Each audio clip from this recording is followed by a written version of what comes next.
আমি তাদের শহরে দেখেছি।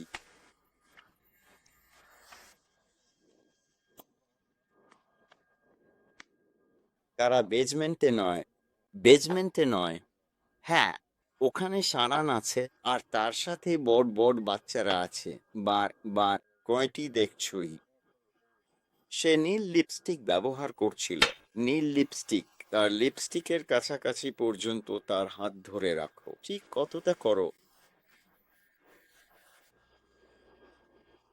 না, ঠিক কতটা বড় মাথা? একটু বড়। তোমরা কি দেখাতে পারো? আচ্ছা, ওকে। মাথার চেয়ে বড়। কি? উল্টোটা আগেরটার। কি? এটার নাম কি আরবিতে? কি? আচ্ছা, বড় থাই। থাই ফিমার থাই। এটা থাই আমাদের তুলনায় প্রায় 2 গুণ বড়।